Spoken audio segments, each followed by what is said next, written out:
अस्सलाम वालेकुम। हमारा आज chapter 1 concept and need for assurance ये हम पढ़ेंगे। कल जिस तरह मैंने बताया था कि क्योंकि ये कोर्स स्पेशली है उनके लिए जो स्टूडेंट्स एक दफ़ा अटेम्प्ट दे चुके हैं, तो हम कुछ सिलेक्टिव एरियाज़ कवर करेंगे।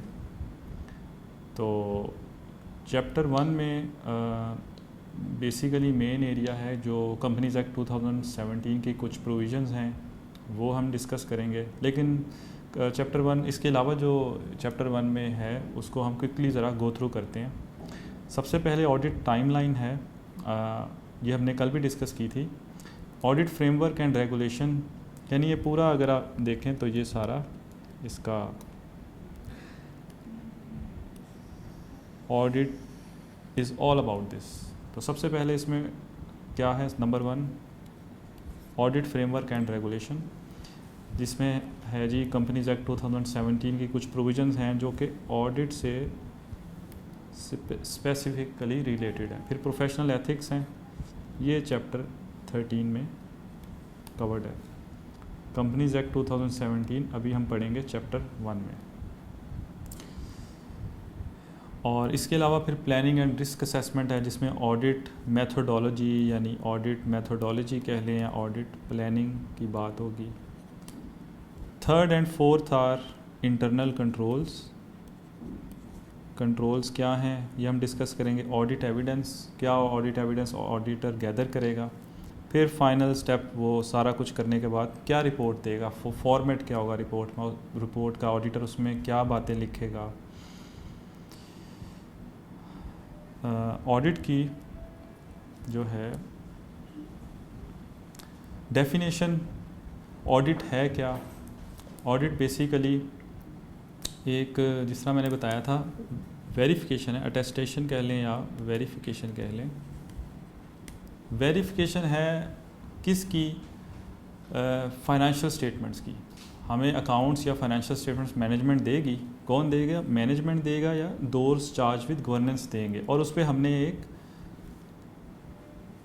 देखना है कि क्या वो financial statements true and fair view देती हैं कि नहीं, यानी कि वो financial statements true and fair view का मतलब है हर लिहाज से वो ठीक हैं जिस तरह होनी चाहिए। क्या वो एक्यूरेट हैं, क्या वो ऑथेंटिक हैं, उसमें कुछ झूठ तो नहीं लिखा हुआ, गलत फेक बातें तो नहीं है, सेल्स फेक तो नहीं रिपोर्ट हुई हुई। यानी 1000 रुपये की सेल्स हैं तो क्या एक्चुअली 100 रुपये की हैं, उन्होंने 1000 तो नहीं लिखा हुआ। तो this is one of the examples of a true and fair view. तो अब फाइनेंशियल स्टेटमेंट्स कौन प्रोवाइड करता है, मैनेजमेंट लोग कौन होते हैं, person with executive responsibility for the conduct of entities operations. यानी इसमें कोई जूनियर अकाउंटेंट या वो लोग नहीं, यानी मैनेजेरियल स्टाफ, मैनेजर या हेड ऑफ डिपार्टमेंट्स आप कह लें।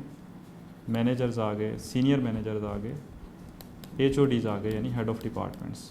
दोस्त चार्ज विद गवर्नेंस, वो उनका क्या रोल होता है, दे ओवरसी स्ट्रेटेजिक डायरेक्शन, यानी कि डायरेक्टर्स आ गए,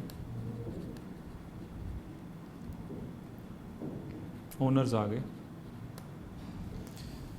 वो फाइनेंशियल स्टेटमेंट्स देते हैं और ऑडिटर का काम है उन फाइनेंशियल स्टेटमेंट्स को चेक करना और एक रिपोर्ट देना। Give a true and fair view का मतलब है कि ऑडिटर यहाँ पे किस तरह बताएगा, रिपोर्ट के ज़रिए। रिपोर्ट में लिखेगा कि financial statements true and fair view देती हैं या नहीं देती।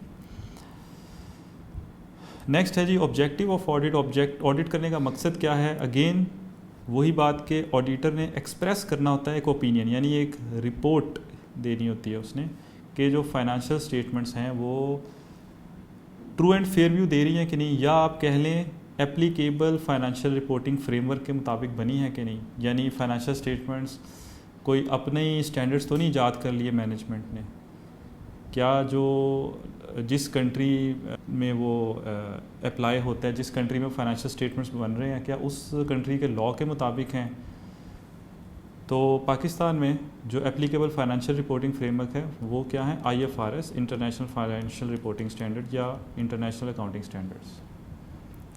तो ऑडिटर ने ये देखना होता है कि अकाउंट्स जो हैं, फाइनेंशियल स्टेटमेंट्स जो हैं IFRS के मुताबिक बने हैं। IFRS के मुताबिक बने हैं तो इसका मतलब है कि financial statements true and fair view ही दे रहे हैं। फाइनेंशियल स्टेटमेंट्स हैं क्या, जो हम बार बार फाइनेंशियल स्टेटमेंट का वर्ड यूज़ कर रहे हैं, इससे मुराद क्या इसमें बैलेंस शीट और प्रॉफिट एंड लॉस है? नहीं, डिफ़ाइन कर दिया गया फाइनेंशियल स्टेटमेंट्स के 5 कंपोनेंट्स हैं। स्टेटमेंट ऑफ फाइनेंशियल पोजीशन या balance sheet, profit and loss, other comprehensive income, ये एक ही कंपोनेंट है। चेंजेस इन इक्विटी थर्ड है। कैश फ्लोज, नोट्स और कंपैरेटिव इंफॉर्मेशन यानी प्रीवियस ईयर की इंफॉर्मेशन या प्रीवियस पीरियड की information. Applicable financial reporting framework वो है जो मैनेजमेंट ने अडॉप्ट किया हुआ है अंडर लोकल लॉज। यानी लोकल लॉज, पाकिस्तान की बात करें तो लोकल लॉ कौन है जो स्टैंडर्ड बताता है कि आपने अडॉप्ट करना है? SECP। यानी SECP ने कहा है कि जनाब आपने जब भी पाकिस्तान में फाइनेंशियल स्टेटमेंट्स बनाने हैं तो IFRS अप्लाई होंगे। अगर आप USA में हैं तो वहाँ का लोकल लॉ कहता है कि आपने फाइनेंशियल स्टेटमेंट्स गैप के मुताबिक बनाने हैं, वहाँ के अपने स्टैंडर्ड्स हैं US गैप। लेकिन पाकिस्तान में IFRS के मुताबिक फाइनेंशियल स्टेटमेंट्स प्रिपेयर होते हैं और ऑडिटर चेक करता है कि क्या वाकई वो उन स्टैंडर्ड्स के मुताबिक बने हैं। अगर वो उन स्टैंडर्ड्स के मुताबिक बने हैं तो इसका मतलब है कि financial statements true and fair view दे रहे हैं। इसके बाद है जी ट्रू एंड फेयर व्यू से मुराद क्या है? ट्रू एंड फेयर व्यू का क्यों auditor true and fair view का वर्ड यूज़ करता है? हमने ऊपर ये क्यों नहीं लिख दिया सिंपल? अगर हम ऊपर जाएं दोबारा से, हमने ये क्यों नहीं लिख दिया कि हम यहाँ ये भी लिखते थे that the financial statements are correct? Auditor ये क्यों नहीं कहता कि फाइनेंशियल स्टेटमेंट्स करेक्ट हैं या 100% एक्यूरेट हैं? रिपोर्ट में वो ये वर्ड क्यों नहीं लिखता? वो ये क्यों ऑडिटर लिखता है कि फाइनेंशियल स्टेटमेंट जो हैं वो ट्रू एंड फेयर व्यू देते हैं? ये वो नहीं लिख सकता। क्यों नहीं लिख सकता? क्योंकि ऑडिटर कोई गारंटी नहीं दे रहा कि फाइनेंशियल स्टेटमेंट्स जो हैं वो 100% एक्यूरेट है। वो गारंटी इसलिए नहीं दे सकता कि फाइनेंशियल स्टेटमेंट्स बनाने में बहुत से एस्टीमेट्स, जजमेंट इन्वॉल्व होती है। आपने पढ़ा होगा प्रोविजन फॉर डाउटफुल डेट्स एक एस्टीमेट है, डेप्रिसिएशन इटसेल्फ एक एस्टीमेट है। अगर हम कहते हैं कि बिल्डिंग या व्हीकल्स 5 साल में डेप्रिशिएट होंगे, लेकिन 5 साल में व्हीकल्स तो ख़त्म नहीं हो जाता ना, उसके बाद भी वो चलता रहता है, तो वो एक एस्टीमेट होता है ना, रफ। तो जजमेंट इन्वॉल्व होती है। एक्यूरेसी आप उसमें ला नहीं सकते क्योंकि उसमें बहुत सारी प्रिडिक्शन इन्वॉल्व है, एस्टीमेट इन्वॉल्व है, जजमेंट इन्वॉल्व है। सेकेंडली ऑडिटर जो है वो मटीरियलिटी कॉन्सेप्ट, यानी ऑडिटर जो है वो 100% ट्रांजैक्शन टेस्ट नहीं करता। अगर एक फाइनेंशियल स्टेटमेंट में सेल्स उठाएं और उसमें लेट्स से 50,000 सेल्स इनवॉइसेस हैं, ऑडिटर ये 50,000 सेल्स इनवॉइसेस नहीं टेस्ट करेगा। वो इसमें से एक सैंपल सिलेक्ट करेगा, हो सकता है वो इसमें से 1000 इनवॉइसेस टेस्ट करे, सेल्स इनवॉइसेस पिक करेगा और उनको टेस्ट करेगा उनकी एक्यूरेसी, ऑथेंटिसिटी के लिए, और उसकी बेस पे वो एक ओपिनियन देगा कि financial statement true and fair view देती है कि नहीं। ये हम आगे जाके डिटेल में भी पढ़ेंगे। लेकिन ऑडिटर, हम यहाँ ये डिस्कस करें auditor true and fair view क्यों देता है, वो 100% करेक्ट क्यों नहीं कह सकता फाइनेंशियल स्टेटमेंट, क्योंकि उसने 100% ट्रांजैक्शन ही नहीं टेस्ट की। वो तो एक सैंपल उठाता है, उसकी बेस अगर सैंपल का रिजल्ट ठीक है तो वो कहता है बाकी भी ठीक होगा। यानी वो मटीरियलिटी कॉन्सेप्ट को लेकर चल रहा होता है। फॉर एग्ज़ाम्पल मज़ीद अगर हम इसको डिस्कस करें, अगर 1 मिलियन की सेल्स हैं, फॉर एग्ज़ाम्पल 1 मिलियन रुपीज़ की सेल्स हैं, और उस ऑडिटर उनको टेस्ट करता है और ऑडिटर देखता है अच्छा 500 रुपये की जो इनवॉइस है वो फेक डली हुई है, लेकिन मैनेजमेंट कहती है नहीं हम ये इसको डालेंगे, हम इसको नहीं निकालेंगे फाइनेंशियल स्टेटमेंट्स पे।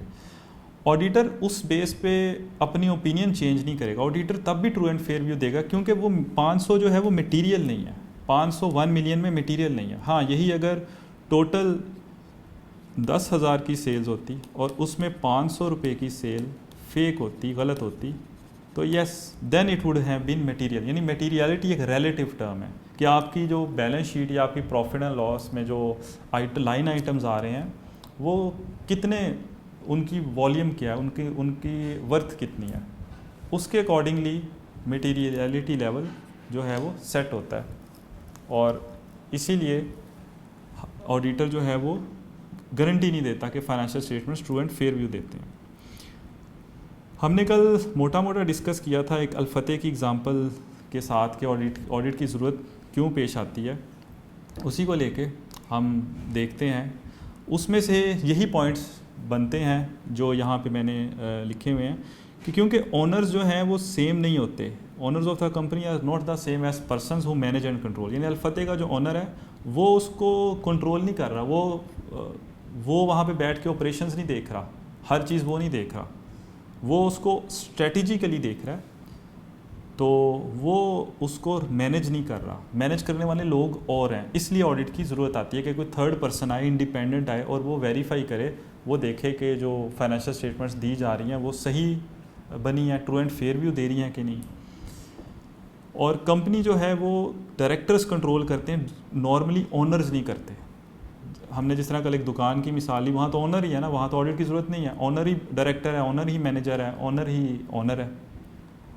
अब उसमें अगर अब कोई बड़ी कंपनी देखें तो वहाँ पे जो है वो डायरेक्टर्स या एम्प्लॉयड जो स्टाफ होता है मैनेजरियल, वो उसको रन करता है, ओनर एक सेपरेट होता है, वो उसके डे टू डे ऑपरेशंस नहीं देख रहा होता। इसलिए एक थर्ड पर्सन चाहिए जो इंडिपेंडेंट और एक्सपर्ट भी हो, जो फाइनेंशियल स्टेटमेंट ऑडिट करके बताए हाँ कि जी फाइनेंशियल स्टेटमेंट सही बनी है, इसमें कोई फ्रॉड तो नहीं, इसमें कोई एरर तो नहीं है।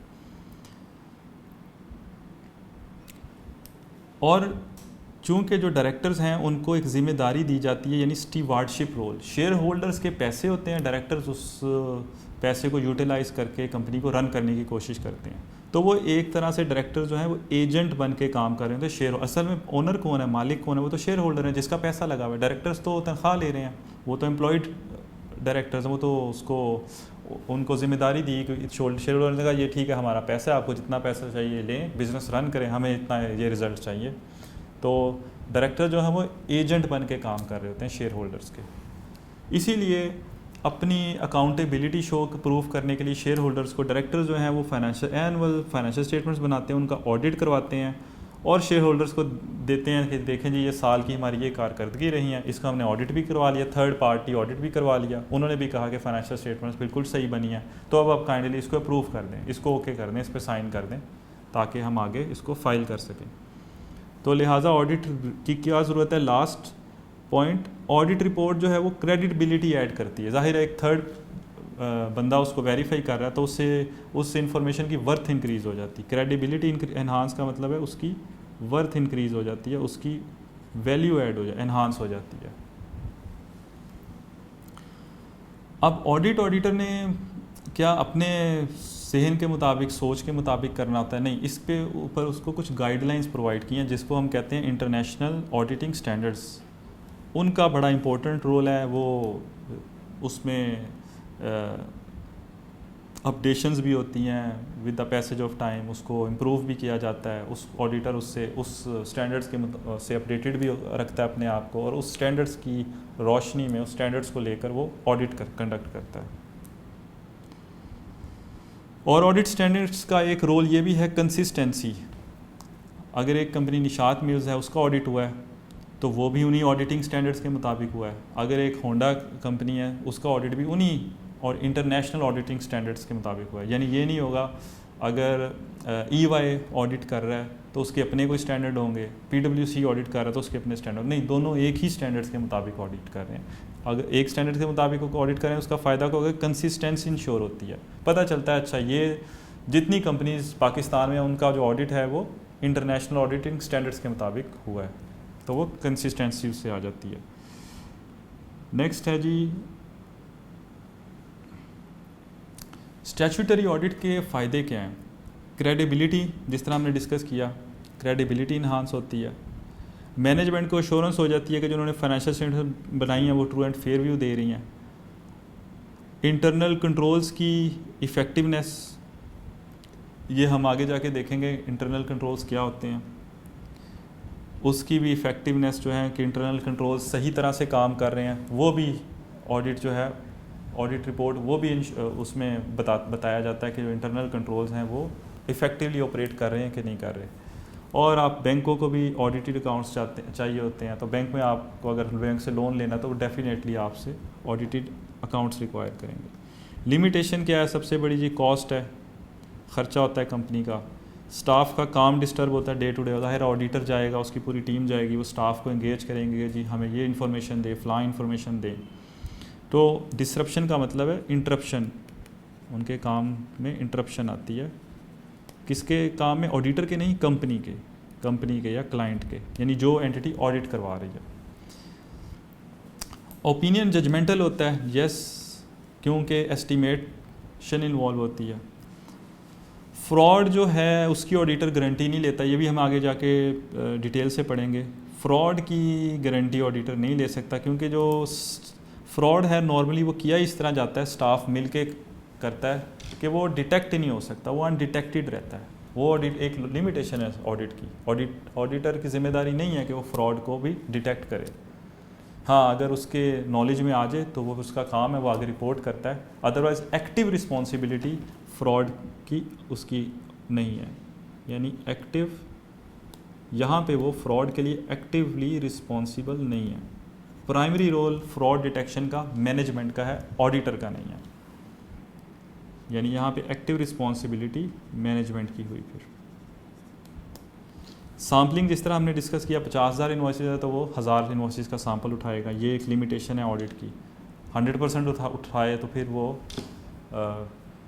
वो कह सकता था ना, फिर वो गारंटी ऑडिटर दे सकता है कि मैंने 100% फाइनेंशियल स्टेटमेंट्स टेस्ट किया तो मैं 100% श्योर हूँ कि फाइनेंशियल स्टेटमेंट जो है वो करेक्ट है। लेकिन हमने पढ़ा ऐसा नहीं है, वो तो लफ्ज़ इस्तेमाल करता है ट्रू एंड फेयर व्यू के, कि financial statements true and fair view दे रही हैं। कुछ इनहेरेंट लिमिटेशंस ऑफ ऑडिट हैं, जिस तरह के टाइम कॉन्स्ट्रेंट। जाहिर है टाइम की कमी की वजह से ऑडिटर जो है वो 100% ट्रांजैक्शंस टेस्ट नहीं कर सकता। उसने ये नहीं है कि उसको ऑडिट अकाउंट्स आ गए हैं, उसके पास फाइनेंशियल स्टेटमेंट्स आ गई हैं, अब वो उसको लेके बैठा रहे और 6 महीने साल लगा दे, नहीं, उसकी इफादियत ख़त्म हो जाती है ना। तो उसके पास 1-1.5 महीना होगा जिसमें उसने ऑडिट करना और रिपोर्ट इशू करनी है। तो यहाँ पे टाइम कॉन्स्ट्रेंट भी एक फैक्टर है। और लास्ट, ऑडिट एविडेंस जो है वो परसुएसिव होता है, कंक्लूसिव नहीं होता। इसका मतलब ये है कि ऑडिट एविडेंस जो ऑडिटर गैदर करता है उसकी बेस पे, और वो एविडेंस उसको परसुएड करता है एक सर्टन ओपिनियन की तरफ। उस ऑडिट एविडेंस की बेस पे वो कोई कंक्लूसिव ओपिनियन नहीं दे सकता। फॉर एग्ज़ाम्पल, डेटर्स हैं, यानी जिससे कंपनी ने पैसे लेने हैं, उनको ऑडिटर ने ख़त भिजवाए कि आपका जी बैलेंस इस तरह आ रहा है, तो मुझे कंफर्म कर दें आपका यही बैलेंस है। कंपनी कह रही है कि आपसे हमने इतने पैसे लेने हैं, कि आप भी यही इसको एक्नॉलेज करते हैं। तो ऑडिटर क्या है, एक लेटर लिख देता है डेटर्स को। 75% डेटर्स को ख़त लिखता है। अब 75 कहते हैं हाँ, जो कंपनी की बुक्स में बैलेंस आ रहा है वही हमारे पास भी बैलेंस है। तो अगेन ये एविडेंस परसुएसिव है, कंक्लूसिव नहीं है। कंक्लूसिव तब होता अगर वो 100% डेटर्स को लेटर्स लिखता, फिर वो ऑडिट एविडेंस कंक्लूसिव होता। लेकिन हमने पढ़ा कि ऑडिट सैम्पलिंग करता है हर काम में, हर जगह पे ऑडिटर ऑलमोस्ट हर जगह पे सैम्पलिंग करता है, यानी 100% टेस्ट नहीं करता। इसीलिए यहाँ पे भी उसने 75% डेटर्स को लेटर्स लिखे, उनका जवाब अगर पॉजिटिव आ गया सबका, तब भी वो परसुएसिव एविडेंस है, कंक्लूसिव नहीं। कंक्लूसिव तब होगा अगर वो 100% डेटर्स को लिखता, 100% के जवाब पॉजिटिव आते, और देन ऑडिट एविडेंस को हम कंक्लूसिव कहते। लेकिन ऐसा नहीं है, ऑडिट एविडेंस हमें is always persuasive in nature. इसके बाद है जी अश्योरेंस। अश्योरेंस क्या चीज़ है? हमारे सब्जेक्ट का नाम है ऑडिट एंड अश्योरेंस। याद रखें, ऑडिट जो है वो अश्योरेंस की एक टाइप है, यानी अश्योरेंस एक मेन कैटेगरी है। स्टैट्यूटरी ऑडिट यानी एनुअल ऑडिट कह लें, या स्टैट्यूटरी का मतलब है जो रिक्वायर्ड बाय लॉ, उसकी वो एक टाइप है। ये हमारे बेसिकली हमारा सारा सिलेबस इसी के गिर्द है। एनुअल ऑडिट कैसे करना है, उसमें ऑडिट एविडेंस कैसे गैदर करना है, उसकी प्लानिंग कैसे करनी है। तो एनुअल ऑडिट अश्योरेंस की एक टाइप है। इसीलिए अश्योरेंस की डेफिनेशन भी यही है कि एक ऐसी इंगेजमेंट है जिसमें, अब यहाँ प्रैक्टिशनर का वर्ड यूज़ किया। अब अगर मैं एनुअल ऑडिट की बात करूँ तो यहाँ पे मैं लिखूँगा in which an auditor obtains sufficient appropriate evidence in order to express a conclusion to enhance degree of confidence of intended user about the subject matter information। अब हम इस सारे को ऑडिट के पर्सपेक्टिव में देखते हैं कि इसका क्या मतलब है। एश्योरेंस में 3 पार्टी रिलेशनशिप है। अगर सबसे पहले प्रैक्टिशनर है, प्रैक्टिशनर यानी ऑडिट फर्म, रिस्पॉन्सिबल कौन है? डायरेक्टर्स रिस्पॉन्सिबल हैं जो फाइनेंशियल स्टेटमेंट्स बनाते हैं। यूज़र्स कौन है? किन के लिए ऑडिट हो रहा है? शेयर होल्डर्स या मेंबर्स के लिए जिन्होंने पैसा इन्वेस्ट किया हुआ है। सब्जेक्ट मैटर क्या है? ऑडिट किसका हो रहा है? फाइनेंशियल स्टेटमेंट का। यानी ये इसी डेफिनेशन को हमने ये ब्रेक डाउन कर दिया, ये डेफिनेशन ही है इसकी एश्योरेंस की। सूटेबल क्राइटेरिया यानी किसके मुताबिक, क्या किस कसौटी पे आप उसका ऑडिट कर रहे हैं, वो है IFRS, international financial reporting standards. Evidence क्या है? एविडेंस की एक टाइप डेटर्स कन्फर्मेशन, जिस तरह हमने ऊपर डिस्कस किया कि डेटर्स को आप लेटर्स लिखते हैं, वो एक ऑडिट एविडेंस है। एश्योरेंस रिपोर्ट यानी स्टैट्यूटरी ऑडिट की बात करें तो ऑडिट रिपोर्ट। तो ये 5 एलिमेंट्स हैं एश्योरेंस एंगेजमेंट के, यही उसकी डेफिनेशन है। यहाँ पे हमने बेसिकली इसकी एक एग्जांपल देख ली स्टैट्यूटरी ऑडिट के पर्सपेक्टिव में। एश्योरेंस बेसिकली 2 टाइप्स की होती हैं, एक जिस तरह हमने ऑडिट डिस्कस किया एनुअल ऑडिट, एक एश्योरेंस की टाइप होती है रिव्यू एंगेजमेंट। इन दोनों में फ़र्क क्या है? ऑडिट जो है वो एक रीज़नेबल एश्योरेंस देता है। रीज़नेबल यानी जो एनुअल ऑडिटर करेगा और वो रिपोर्ट इशू करेगा, ऑडिटर वहाँ पे रीज़नेबल एश्योरेंस दे रहा होता है। रीज़नेबल एश्योरेंस क्यों दे रहा होता है? क्योंकि उसने वहाँ पे बहुत ज़्यादा काम किया होता है। इसके बरक्स जो रिव्यू है, रिव्यू जैसे नाम से ही जाहिर है, रिव्यू का मतलब है जायज़ा लेना। रिव्यू की अगर एंगेजमेंट है वो भी एश्योरेंस की एक टाइप, वो ऑडिट नहीं है, वो रिव्यू असाइनमेंट है। उसमें ऑडिटर इतना एक्सटेंसिवली काम नहीं करता और वहाँ पे बस डिफरेंट टेक्निक्स, डिफरेंट एनालिटिकल कुछ प्रोसीजर्स, ऑडिट के प्रोसीजर्स लगा के एक रिव्यू रिपोर्ट देता है। इसीलिए उसमें मॉडरेट यानी कम एश्योरेंस होती है, कम लेवल ऑफ एश्योरेंस होता है। और उसमें ऑडिट अगर करता है तो उसमें रिपोर्ट की टाइप क्या, पॉजिटिव ओपिनियन होता है। यानी ऑडिटर यहाँ से वर्ड लिखता है, audit the financial statements give a true and fair view. Negative form review में होती है of opinion. Negative form of opinion का मतलब है कि ऑडिटर यहाँ से बात स्टार्ट करता है कि nothing has come to my attention which causes me to believe that financial statements do not give up true and fair view. यानी अगर इसका उर्दू में तर्जमा करें, इसका मतलब है कि रिव्यू एंगेजमेंट में प्रैक्टिशनर ये कहता है कि मेरे नॉलेज में, यानी मेरे रिव्यू की बेस पे, मैंने रिव्यू किया फाइनेंशियल स्टेटमेंट्स में, तो वो रिपोर्ट में लिखता है कि मेरे नॉलेज में कोई ऐसी चीज़ नहीं आई कि जिसकी बेस पे मैं ये कहूँ कि फाइनेंशियल स्टेटमेंट्स जो हैं वो ट्रू एंड फेयर व्यू नहीं देती। उसमें ऑडिट में क्या कह रहा था, वहाँ स्ट्रेट बात कर रहा था कि financial statements give a true and fair view. Review में वो क्या कह रहा है कि मेरे नॉलेज में कोई ऐसी बात नहीं आई कि जिसकी बेस पे मैं ये कहूँ कि financial statements true and fair view नहीं देती। इसकी एग्जांपल ऑडिट की, जिस तरह हमने डिस्कस किया स्टैट्यूटरी ऑडिट, और रिव्यू की एग्जांपल है कैश फ्लो फोरकास्ट। अब कैश फ्लो फोरकास्ट में हम रीजनेबल एश्योरेंस इसलिए नहीं दे सकते क्योंकि यहाँ पे फोरकास्ट है ना, फ्यूचर इन्वॉल्व है। तो फ्यूचर पे कभी हम रीजनेबल एश्योरेंस नहीं दे सकते क्योंकि फ्यूचर में बहुत ज़्यादा जजमेंट इन्वॉल्व है तो ऑडिट में भी, लेकिन कैश फ्लो फोरकास्ट में या प्रोजेक्शंस में एस्टीमेट्स अनसर्टेनिटी बहुत ज़्यादा इन्वॉल्व है, तो वहाँ ऑडिटर रीजनेबल एश्योरेंस कभी नहीं दे सकता, वहाँ लिमिटेड या मॉडरेट इंश्योरेंस देगा। यानी हम यहाँ पे लिमिटेड का वर्ड भी लिख सकते हैं, लिमिटेड या मॉडरेट एश्योरेंस देगा। स्टैट्यूटरी ऑडिट में वो बहुत एक्सटेंसिवली काम करता है और ऑडिट क्योंकि होता है, क्योंकि ये अगर फोरकास्ट है फ्यूचर, तो ऑडिट होता है हिस्टोरिक, यानी पिछले डाटे की बेस पे। यानी 2019 ख़त्म हुआ है तो जून 2019 के बाद ऑडिट स्टार्ट होगा, ऑडिटर उसके बाद जो है वो रिपोर्ट इशू करेगा। फोरकास्ट में फ्यूचर पे रिपोर्ट इशू की जाती है।